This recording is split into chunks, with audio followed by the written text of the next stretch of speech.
9th class student, अब हम आपको पत्र के अंग समझा रहे हैं जो कि 5 प्रकार के होते हैं। शीर्षक और आरंभ। पत्र के शीर्षक के अंतर्गत पत्र लेखक का नाम एवं पता आता है। एक तरह से ये शीर्षक पत्र लेखक का परिचायक होता है। आमतौर पर इसका स्थान पत्र के बाईं ओर ऊपरी कोने में निर्धारित होता है। पते के ठीक नीचे तारीख लिखी जाती है। संबोधन एवं अभिवादन। पत्रों में संबोधन एवं अभिवादन का महत्वपूर्ण स्थान है। पारिवारिक पत्रों में संबोधन एवं अभिवादन व्यक्तियों के स्तर, उसकी अवस्था, संबंध आदि पर निर्भर करता है। अब मैं आपको इसके संबंध अभिवादन के बारे में बता रही हूँ। ये है आपका, जिसे पत्र लिखना हो, संबोधन, अभिवादन और समाप्ति कैसे की जाती है। अपने से बड़े आदरणीय निकट संबंधियों को, माता पिता, गुरु, बड़े भाई, बड़ी बहन आदि को, और इसके लिए संबोधन आप करेंगे। आदरणीय, आदरणीय, पूजनीय, पूजनीय, पूज्य, परम पूज्य। इनके लिए प्रणाम, नमस्कार, नमस्ते, चरण वंदन, आपका आज्ञाकारी, कृपाभिलाषी, ये हम लिखते हैं। फिर आपका है बराबर वाले, सहेली, मित्र और सहपाठी आदि। मान्य, ये लिखा जाता है। प्रिय मित्र, सखी, मित्र, बंधुवर या प्रियवर।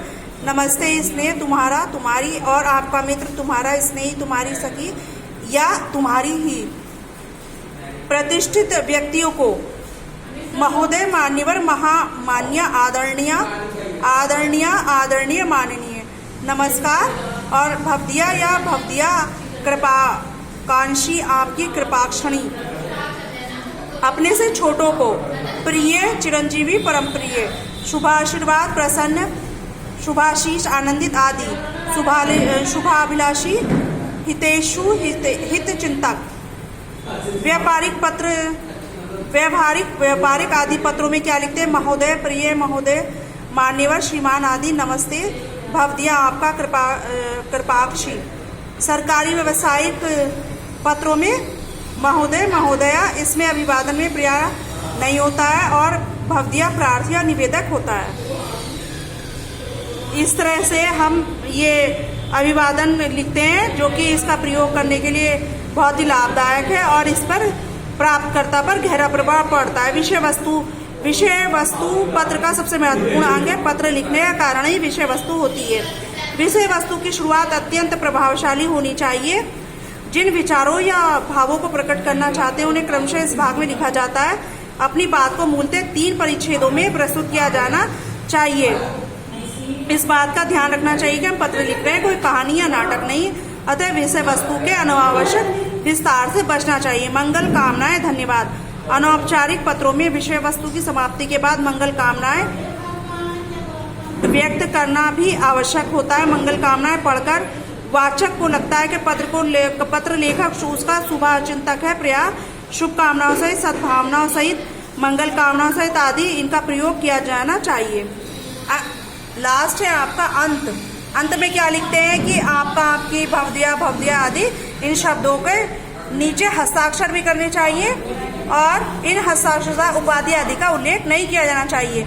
लिफाफे या पोस्ट कार्ड पर पता लिखते समय ये ध्यान रखना चाहिए कि पता साफ और पूरा लिखा गया हो। पते में सबसे पहले पाने वाले का नाम, फिर दूसरी पंक्ति मकान नंबर, सड़क, गली, मोहल्ले और शहर का नाम लिखना चाहिए। यह भी ध्यान देना चाहिए पिन कोड सही हो और लिफाफे पर पाने वाले का पता बीच में लिखना चाहिए। जिस और पता लिखा हो नीचे बाएं कोने प्रेषक लिखकर अपना पता भी लिख देना चाहिए। पत्रों के प्रकार। पत्र 2 प्रकार के होते हैं, अनौपचारिक पत्र और औपचारिक पत्र। अनौपचारिक पत्र क्या है? अनौपचारिक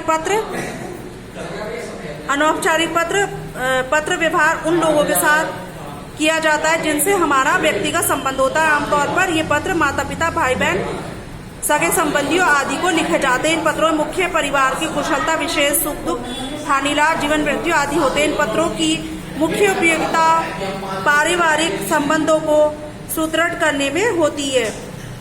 इन बड़ों के प्रति आदर सम्मान का भाव रहता है और साथ ही छोटों के प्रति स्नेह होता है।